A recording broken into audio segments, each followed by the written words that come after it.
कियत् प्रलंबम भविष्यत्, भविष्य कितना लंबा है। किमु वर्तमान जीवन मात्र में, क्या मेरा भविष्य वर्तमान जीवन तक ही है, या ततोपि पूरा पुनर्जन्म रूपं वा, उससे भी आगे पुनर्जन्म के रूप में भी मेरा भविष्य है क्या। यदि प्राचीन एव पक्ष समीचीन तदानीम न नाम आत्म विकास प्रश्नोपि महीयान। अगर पहला पक्ष सही है, यानी वर्तमान जीवन तक ही भविष्य है, यह बात अगर सही है तो आत्म विकास की कोई बात ही नहीं है। ये जीवन तो पूरा हो जाएगा कि आगे कुछ है नहीं, तो फिर आत्मा के कल्याण की बात की मतलब नहीं रखती। यदि पुनः रुदिचीन है पीनस तदा पौद्गलिक, जो उदीचीन उत्तर नाम अगला मतलब कि पुनर्जन्म भी है, वो बात अगर पुष्ट है, सही है, तो पौद्गलिक सुख पिपासाम व्युदास्य यथावकाश मात्म शुद्ध्यर्थम प्रयत्न करणमपि सान्यतांतम आवश्यकम, है ना। घुसा दे। तो पौद्गलिक सुखों की जो पिपासा मतलब पीने की इच्छा, तृष्णा, तृषा, प्यास, पिपासा, वो है उसको व्युदास्य, उसको छोड़ करके यथावकाशम, जितना संभव हो सके, जितना अवकाश मिले, आत्मशुद्धि के लिए प्रयत्न करना भी नितांत आवश्यक है। अगर हम पुनर्जन्म को मानते हैं तो वो सही है। तो न केवलम पर्याप्नोति, भौतिक सुख समृद्धि ही पर्याप्त नहीं है हमारी आत्मा के लिए।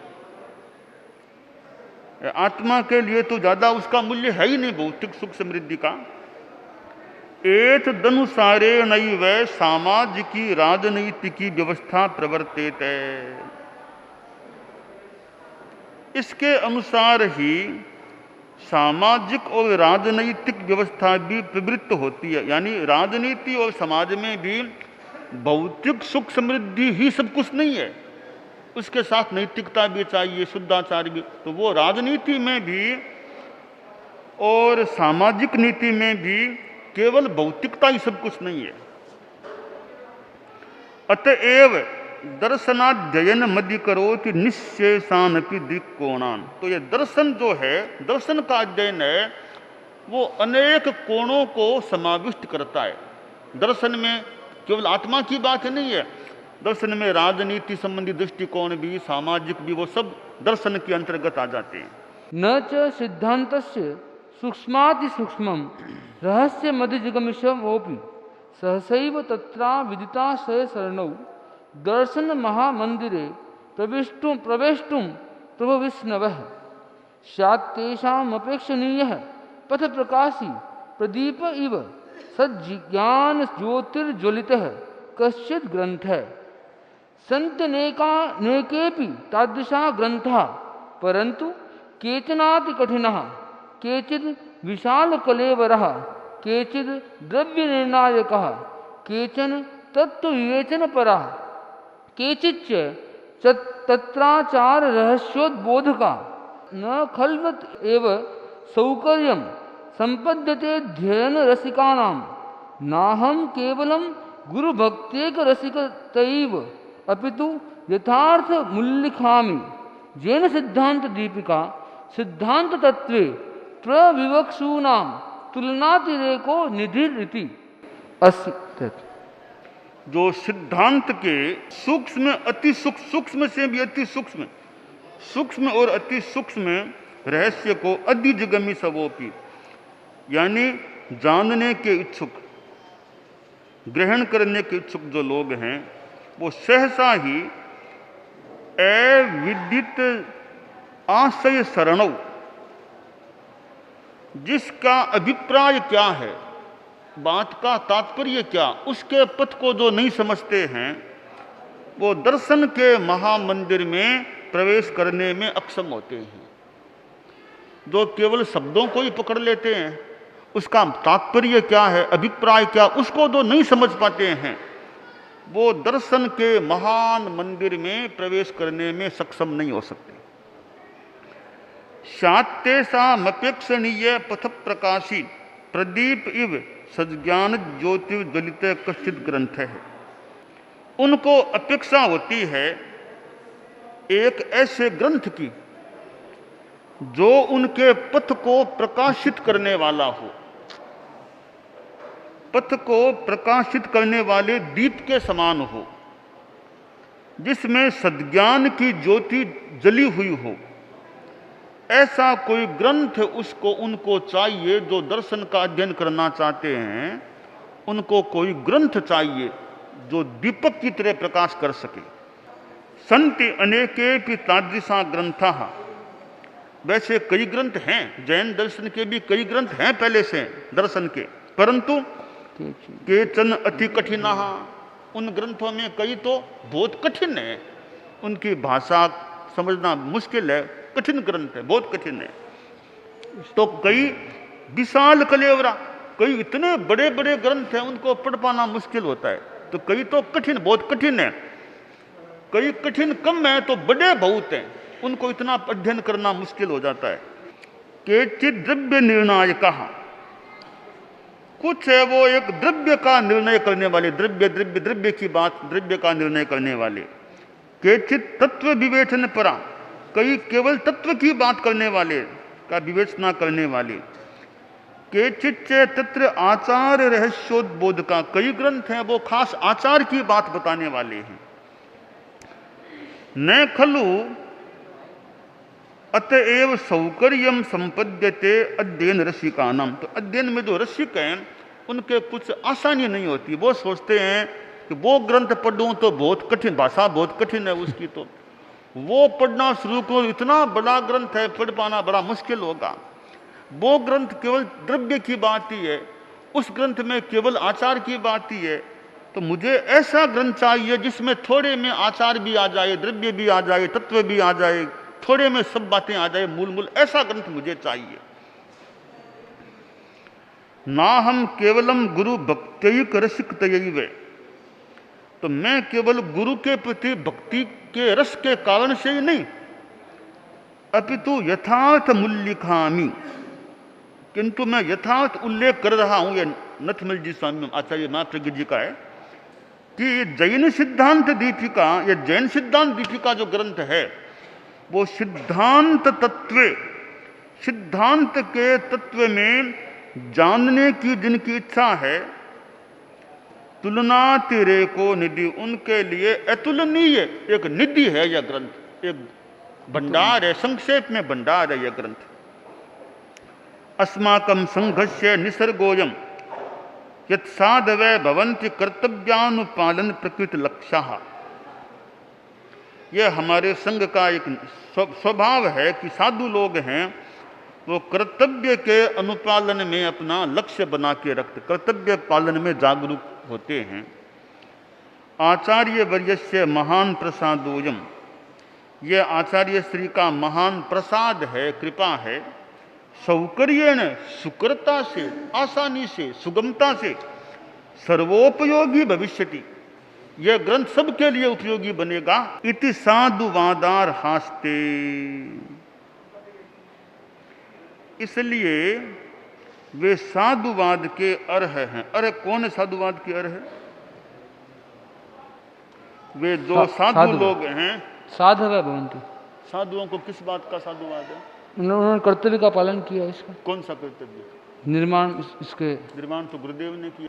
इसमें दो बातें हैं। हाँ, या तो गुरुदेव तुलसी के लिए कोई बहुवचन का प्रयोग कर दिया हो तो वो भी लगती संभावना कम है, क्योंकि आचार्य वर्यस्य आ गया या एक वचन पहले आ गया तो बाद में बहुवचन आना नहीं चाहिए।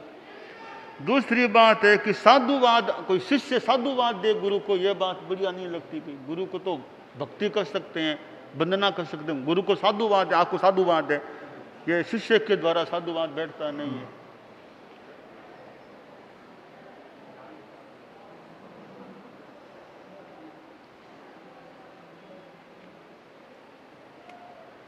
फिर बात यही जाती है कि साध वह साधुवाद आ रहा, साधु हैं वे साधुवाद के अर्ह हैं।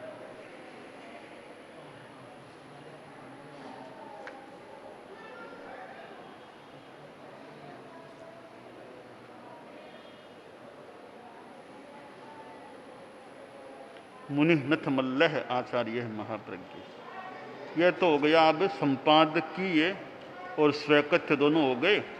अब यह ग्रंथ है शुरू हो। यह पृष्ठ 12 में देखिए, पृष्ठ 12 दर्शन को है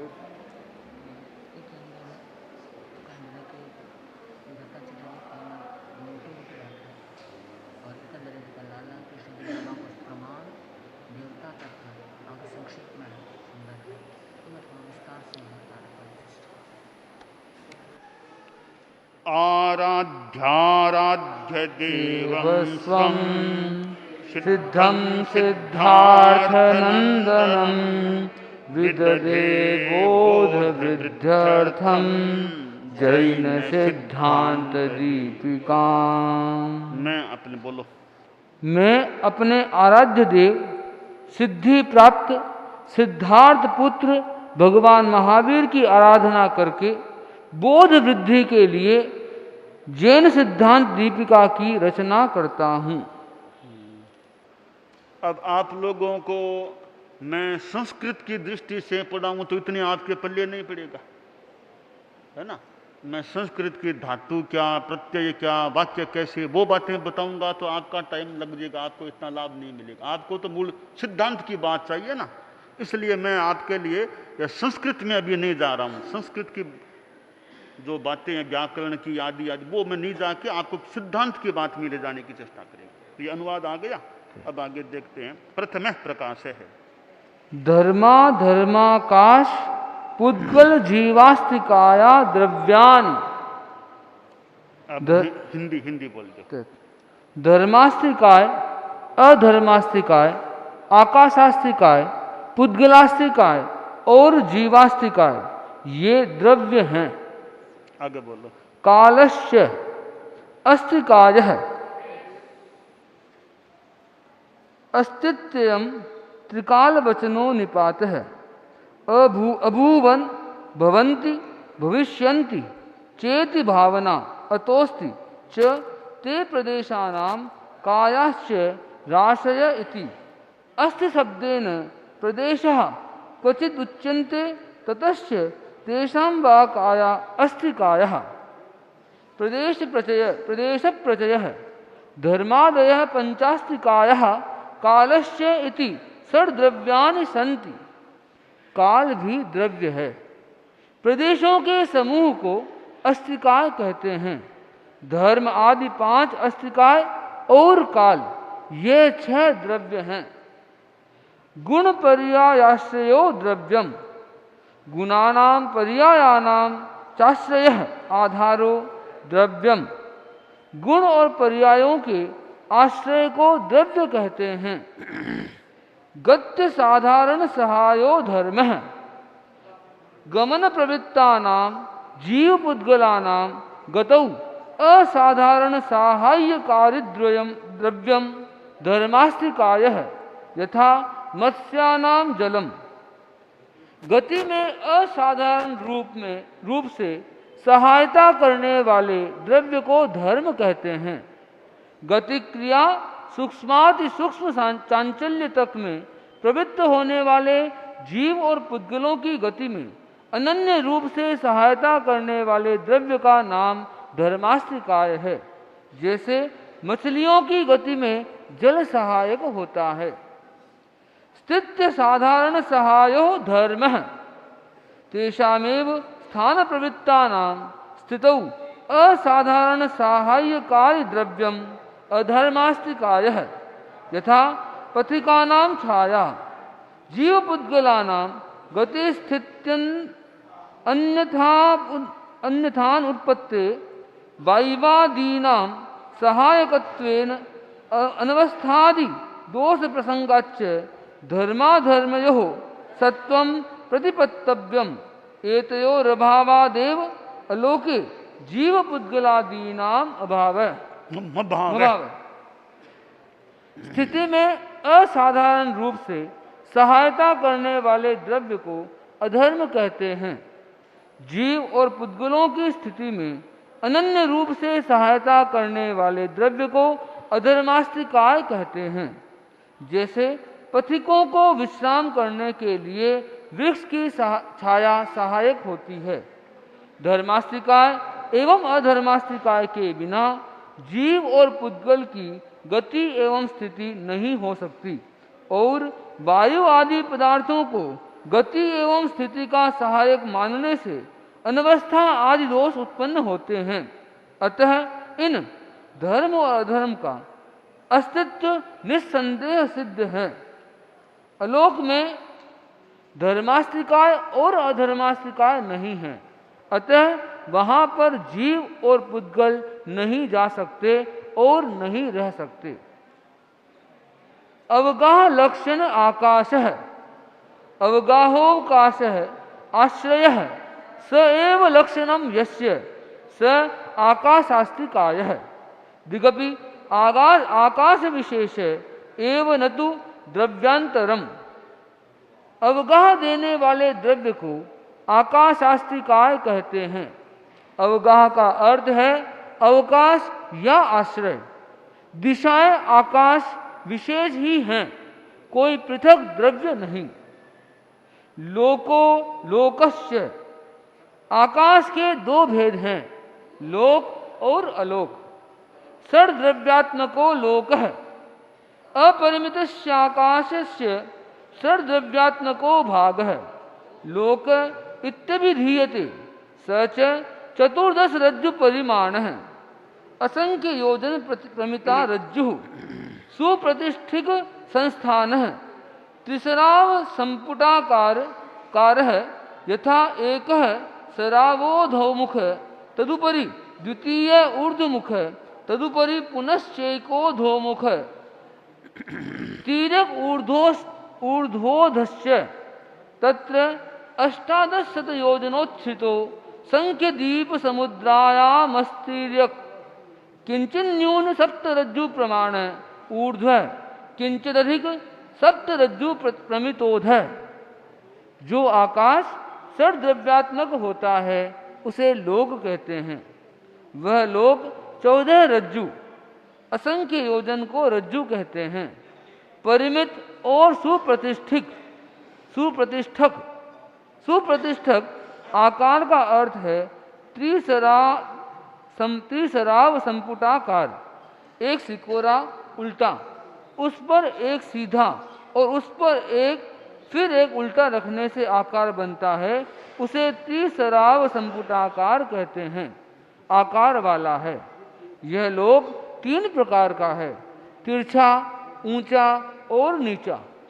तिरछा लोक 1800 योजन ऊंचा और असंख्य द्वीप समुद्र परिमाण विस्तृत है। ऊंचा लोक कुछ कम 7 रज्जु प्रमाण है। नीचा लोक 7 रज्जु से कुछ अधिक प्रमाण वाला है। चतुर्धा तस्थिति, यथा आकाश प्रतिष्ठितो वायु, वायु प्रतिष्ठित उदधि, उदधि प्रतिष्ठिता पृथ्वी, पृथ्वी प्रतिष्ठितः तस्थावरः जीवः। लोकस्थिति 4 प्रकार की है। जैसे आकाश पर वायु, वायु पर घन उदधि, घनोदधि पर पृथ्वी और पृथ्वी पर तस्थावर प्राणी हैं। आकाशमयो लोक है, धर्मास्तिकायाद्य भावेन केवलम आकाशमयो लोक कथ्यते। जिस आकाश में धर्मास्तिका आदि नहीं है उसे अलोक कहते हैं। स्पर्श रस गंध वर्णवान पुद्गलः, पूर्ण गलन धर्मत्वाद पुद्गल इति।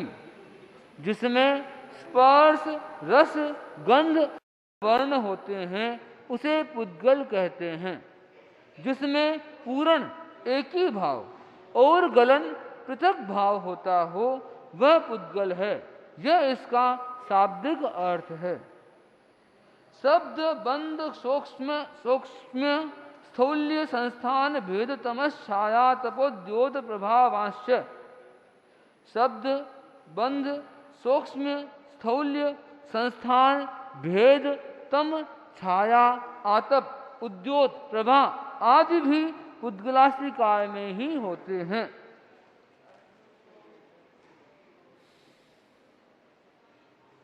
संघन्यमानानां भिद्यमानानां च पुद्गलानां ध्वनि रूप परिणाम शब्द।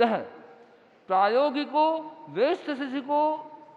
वैश्यसिकस्य तत्र प्रयत्नजन्य प्रायोगिक भाषात्मको वा स्वभावजन्यो वैश्यसिक मेघाधिप्रभव यथवा जीवा जीव मिश्र भेदात् त्रेधा मूर्तोऽयं न हि अमूर्तस्य आकाशस्य गुणो भवति श्रोत्रेन्द्रिय ग्राह्यत्वात् न च श्रोत्रेन्द्रियममूर्तं गृह्णाति इति संश्लेषः बन्धः। अयमपि प्रायोगिकः सादि वैश्यसिकस्तु सादिरनादिश्य सूक्ष्म्यं द्विविधम् अन्तिमापेक्षिकं च तत्र अन्त्यं परमाणुः आपेक्षिकं यथा नालिकेरापेक्षया आम्रस्य स्थौल्यमपि द्विविधं तत्र अन्त्यम् अशेष लोकव्यापी महास्कंदस्य आपेक्षिकं यथा आम्रापेक्षया नालिकेरस्य आकृतिः संस्थानं तच्चतुरस्रादिकम् इत्थंस्थम् अनियताकारम् अनित्थंस्थम् विश्लेषः भेदः स च पंचधा उत्करः मुद्गसमी भेदवत् चूर्णः गोधूम चूर्णवत् खंडः लोहखंडवत् प्रतरः अभ्रपटल भेदवत् अनुतटिका तटाक रेखावत् कृष्ण वर्ण बहुल पुद्गल परिणाम विशेष तमः प्रतिबिंब रूप पुद्गल परिणाम छाया सूर्यादीनां उष्ण प्रकाश आतपः। पुद्गलों का संघात और भेद होने से जो ध्वनि रूप परिणमन होता है उसे शब्द कहते हैं। वह दो प्रकार का है, प्रायोगिक और वैश्यसिक। किसी प्रयत्न के द्वारा होने वाला शब्द प्रायोगिक है। यह दो प्रकार का है, भाषात्मक और अभाषात्मक। स्वभावजन्य शब्द को वैश्यसिक कहते हैं। जैसे मेघ का शब्द स्वाभाविक है।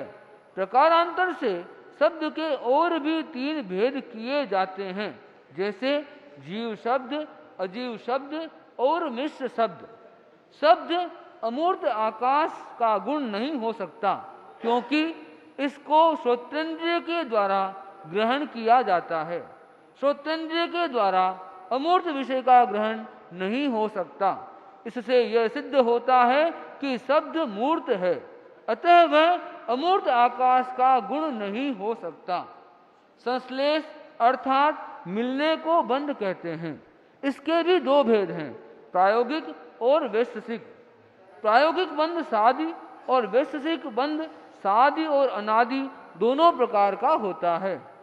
सूक्ष्म के भी दो भेद हैं, अंतिम सूक्ष्म जैसे परमाणु, आपेक्षिक सूक्ष्म जैसे नारियल की अपेक्षा आम छोटा होता है। स्थूल्य भी दो प्रकार का है, अंतिम स्थूल जैसे समूचे लोक में व्याप्त होने वाला अचित्त महास्कंद और आपेक्षिक स्थूल जैसे आम की अपेक्षा नारियल बड़ा होता है। आकृति को संस्थान कहते हैं। वह दो प्रकार का होता है, इत्थंस्थ अर्थात जिनके आकार नियत हों, जैसे चतुष्कोण आदि। अनित्थंस्थ अर्थात जिनके आकार नियत न हो। विश्लेष को भेद कहते हैं। वह 5 प्रकार का होता है, उत्कर जैसे मूंग की फली का टूटना, चूर्ण जैसे गेहूं आदि का आटा, खंड जैसे पत्थर के टुकड़े, प्रतर जैसे अभ्रक के दल, अनुतटिका जैसे तालाब की दरारें। तम पुद्गलों का सघन कृष्ण वर्ण के रूप में जो परिणमन विशेष होता है उसे अंधकार कहते हैं। पुद्गलों का प्रतिबिंब रूप परिणमन होता है, उसे छाया कहते हैं। सूर्य आदि के उष्ण प्रकाश को आतप कहते हैं। चंद्रादीनाम अनुष्ण प्रकाश उद्योतः मन्यादीनाम रश्मि प्रभा सर्व एव एते पुद्गल धर्मः अतः एतद्वानपि पुद्गलः। चंद्र आदि के शीतल प्रकाश को उद्योत कहते हैं। रत्न आदि की रश्मियों को प्रभा कहते हैं। ये सभी पुद्गल के धर्म हैं। जिसमें ये मिले उसे पुद्गलास्तिकाय समझना चाहिए। परमाणु स्कंदश्च पुद्गल के दो भेद हैं, परमाणु और स्कंद। अविभाज्य परमाणु उक्तम च कारणमेव तेषां पौद्गलिक वस्तूनां मन्त्यं कारणमेव तदन्त्यं सूक्ष्मो नित्यस्य भवति परमाणु एक रस गंध वर्णो द्विस्पर्श कार्यलिंगस्य कार्यमेव लिंगम यस्य स कार्यलिंगः। अविभाज्य पुद्गल को परमाणु कहते हैं। परमाणु का अर्थ है परम प्लस अणु। परमाणु सर्व सूक्ष्म होता है, इसलिए वह अविभाज्य होता है। परमाणु का लक्षण बताते हुए पूर्वाचार्यों ने लिखा है, जैसे जो पौद्गलिक पदार्थों का अंतिम कारण सूक्ष्म नित्य एक रस एक गंध एक वर्ण और दो स्पर्श युक्त होता है और दृश्यमान कार्यों के द्वारा जिसका अस्तित्व जाना जाता है उसे परमाणु कहते हैं। तदेकी भाव स्कंदः तेषां द्वयाद्यनंत परिमितानां परमाणूनाम एकत्वेनावस्थानं स्कंदः यथा दो परमाणु मिलितौ द्विप्रदेशी स्कंदः एवं त्रिप्रदेशी 10 प्रदेशी संख्ये प्रदेशी असंख्ये प्रदेशी अनंत प्रदेशी च। परमाणुओं के एक ही भाव को स्कंद कहते हैं। दो आदि अनंत परमाणुओं के एक ही भाव को स्कंद कहते हैं। जैसे दो परमाणुओं के मिलने से जो स्कंद बनता है उसे द्विप्रदेशी स्कंद कहते हैं। इसी प्रकार 3 प्रदेशी 10 प्रदेशी संख्ये प्रदेशी असंख्ये प्रदेशी और अनंत प्रदेशी स्कंद होते हैं। 8:45। अब जो दर्शन की बात चली थी ना कल अपने दर्शन की बात तो दर्शन के लिए एक यह ग्रंथ है भारतीय दर्शन।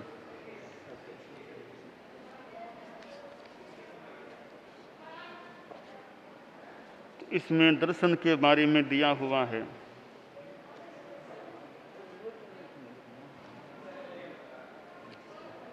जैसे चारवाक दर्शन, जैन दर्शन, बौद्ध दर्शन, न्याय दर्शन, वैशेषिक दर्शन, सांख्य दर्शन, योग दर्शन, मीमांसा दर्शन, वेदांत दर्शन, यूँ दर्शनों के बारे में है।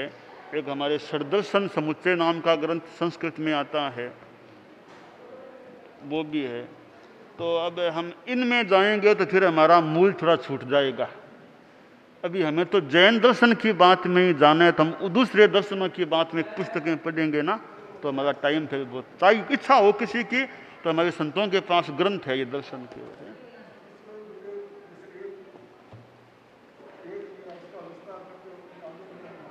हाँ? एक सूत्र चले फिर बाद में गुरुदेव विवेचन करावे।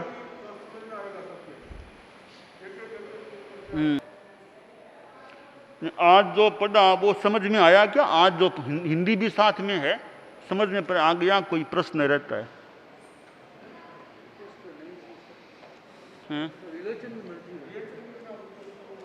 बहुत सूक्ष्म है, सूत्रात्मक बहुत सूक्ष्म कर रखे हैं। थोड़ा गुरुदेव कृपा करावे विवेचन करानी होती है। 5 सूत्र मर्जी 5 पे चले तो विवेचन होती है, या 21 सूत्र चले तो बढ़िया। ओ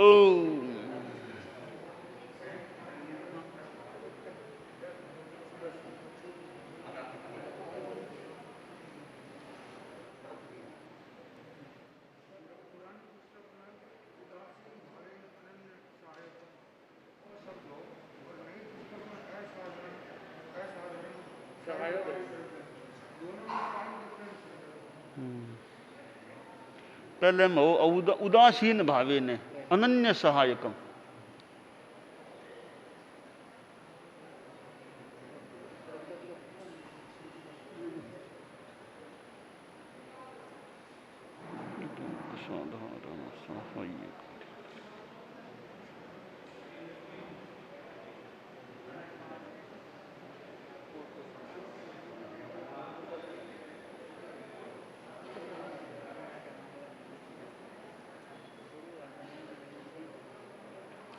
अब वो अनन्य जो था ना, अनन्य का मतलब क्या होता है कि दूसरा कोई सहायक है ही नहीं वैसा। धर्मास्ति का जितना सहायक है उतना दूसरा कोई है ही नहीं सहायक गति में, इसलिए अनन्य सहायक हो गया। अब यहां कह दिया असाधारण, तो असाधारण का मतलब ये कोई साधारण नहीं, सामान्य असाधारण यानी साधारण से विशेष है ये। तो कुल मिला के अनन्य असाधारण वैसे एक ही हो जाते हैं, अनन्य को असाधारण को। अब जो दूसरा शब्द है उदासीन भावे ने,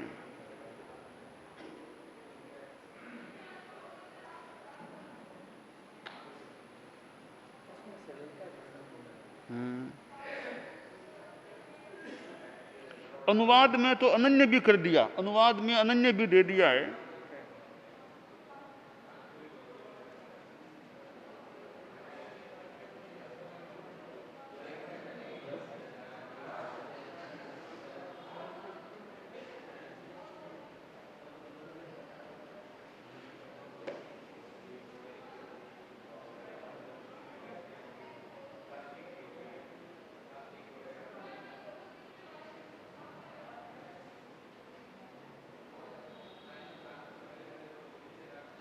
उदासीन का मतलब हुआ कि ऐसा लगता है कि भाई एक तो आदमी कहे आओ आओ मैं सहायता करूं, वो कहता नहीं सहायता करूं।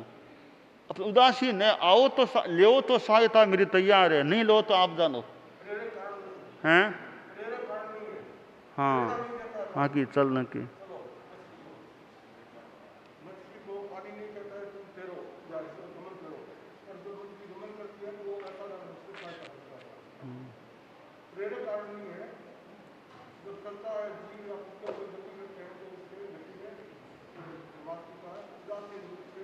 पर उदासीन यहाँ क्यों नहीं रखा, ये प्रश्न है। अभी पहले था तो अब नहीं रखा है। पहले तो ये था, शुरू में ये था, शुरू में ये था। इसके बाद आचार्य महाप्रभु जी ने आचार्य उसी के समय में उसको चेंज करके उदासीन सहायक वर्ड था उसका। अब जब वापस इसका प्रकाशन किया गया तो वापस मूल वाला लेकर आता। प्रश्न ये है कि जब आचार्य महाप्रभु ने इसको वो सरल कर दिया था तो वापस क्यों नहीं? नहीं तो ये एक अक्षय प्रकाश जी के पास कोई किताब है क्या, एक वो संशोधित किताब थी वो अक्षय। अभी तो मान लो बाद में ना उनके पास आचार्य महाप्रज्ञ जी के पास हम लोग बैठे थे लाडनू में, तो जैन सिद्धांत दीपिका का संशोधन किया था। तो उस संशोधन में अनन्य उदासीन को हटाया था या रखा था, क्या था, वो एक जानने की बात है। दूसरी बात है तत्वार्थ सूत्र में यह उदासीन शब्द है क्या, तत्वार्थ में तत्वार्थ यहाँ मिल जाए ना, जैसे ये सत्साधियों के पास कोई भाष्य हो सकते हैं तो उसमें या ये तत्वार्थ राजवार्तिक मिल जाए तो उसमें कोई चीज है क्या उदासीन वाली, वो देख लेनी चाहिए, है ना। हैं शाम को ये अभी जा रहे हैं क्या, ये अभी जा रहे हैं।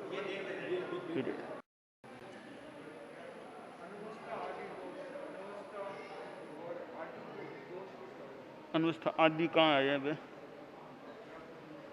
कौन सा है ये पृष्ठ, कौन सा है?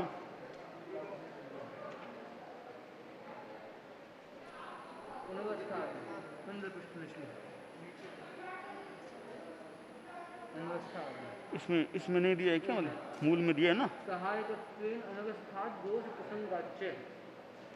अनवस्थादि दोष प्रसंगाच्य।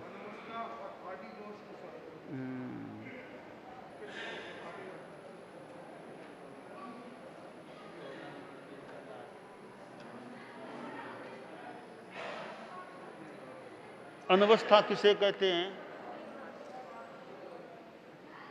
हाँ?